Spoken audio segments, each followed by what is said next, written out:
अस्सलाम वालेकुम। आज हम डिस्कस करेंगे अबाउट सेंट्रियोल। सेंट्रियोल एक ऐसा ऑर्गेनेली है जो नॉन मेम्ब्रेनस ऑर्गेनेली है, मतलब इससे ऊपर मेम्ब्रेन नहीं होती, मेम्ब्रेन बाउंडेड ऑर्गेनेलिज में शामिल नहीं है। पाया जाता है ये एनिमल सेल के अंदर, प्रोटिस्टा की सेल के अंदर, कुछ प्रोटिस्टा माइक्रो ऑर्गेनिजम्स के अंदर, और जो लोअर प्लांट्स हैं इनके अंदर, एल्गी के अंदर। लोकेशन की बात करें तो दो सेंट्रियोल प्रेजेंट होते हैं। एनिमल का जो सेल है, एनिमल सेल में न्यूक्लियस की एक्सटीरियर साइड पे, एक्सटीरियर सरफेस के ऊपर दो सेंट्रियोल प्रेजेंट होते हैं, और इन दोनों सेंट्रियोल के ऊपर एक जेली लाइक मैस होता है। इस मैस को सेंट्रोसोम कहा जाता है। तो ये दो सेंट्रियोल हैं जो एक दूसरे के रेक्टेंगल पे जो है ना पड़े हुए हैं, एक दूसरे से राइट एंगल पे पड़े हुए हैं। इन दोनों को जेलेटिनस मैस ने किया हुआ है सराउंड। इस जेलेटिनस मैस को क्या कहते हैं? सेंट्रोसोम कहते हैं। फिर इसकी स्ट्रक्चर आ जाती है रॉड शेप। ये ऑर्गेनेली है, रॉड शेप में डंडानुमा इसकी साख्त होती है। तो इस तरह से एक साइड से देखें तो यूं है, और ऐसे ही है पूरा लंबाई के रुख जो है ना वो पड़ा होता है। हॉलो है, अंदर से खाली होता है। सिलेंड्रिकल है, पूरा सिलेंडर नुमा ये शक्ल जो है ना बन रही होती है, जो अंदर से ऐसे ही खाली होगा। यानी ये एक हमने एंगल इसका जो है ना वो शो किया है। अगर 3 डायमेंशनल में लें तो यूं ही लंबाई के रुख ये पड़े होंगे। अब ये बना हुआ है किससे? 9 इसमें ट्रिपलेट्स हैं माइक्रोट्यूब्यूल के।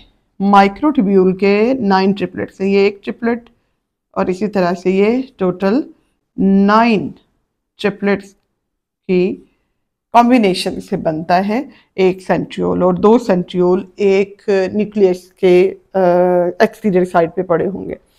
कंपोजिशन इसकी लें तो ये स्पेशल टाइप की प्रोटीन से बना हुआ है। प्रोटीन का नाम है ट्यूब्यूलिन प्रोटीन, और फंक्शंस ये परफॉर्म करता है ड्यूरिंग सेल डिवीजन। इसका क्या काम है? Formation of mitotic apparatus. Cell जब डिवाइड कर रहा होता है तो माइटोटिक अपरेटस किसने बनाना है?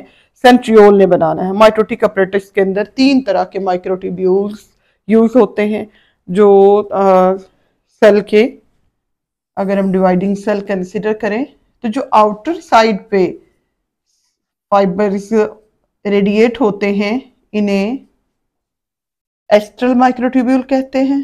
जो अंदर की तरफ ओरिजिनेट होते हैं इन्हें पोलर, और जो न्यूक्लियस क्रोमोसोम के साथ अटैच होते हैं इन्हें काइनेटोकोर स्पिंडल फाइबर कहा जाता है। इस तरह से ये काइनेटोकोर स्पिंडल फाइबर और पोलर स्पिंडल फाइबर, तो ये सारे स्पिंडल फाइबर कहाँ से ओरिजिनेट होते हैं? ये ओरिजिनेट उनकी फॉर्मेशन कर रहा है centriole.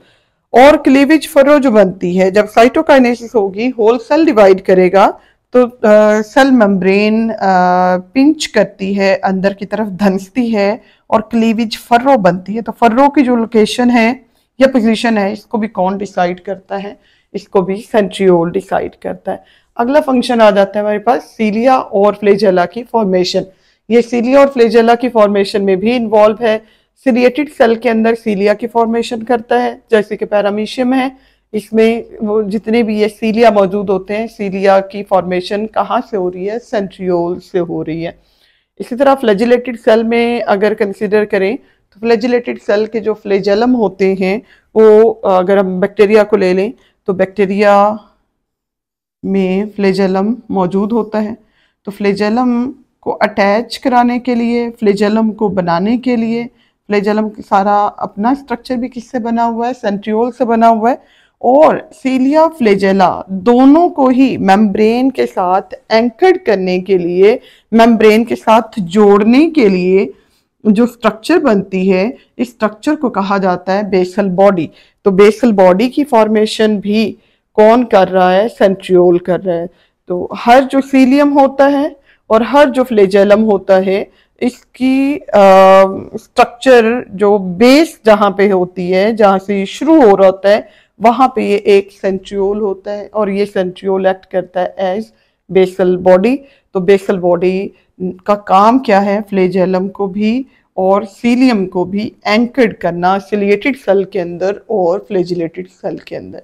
It is all about centrioles.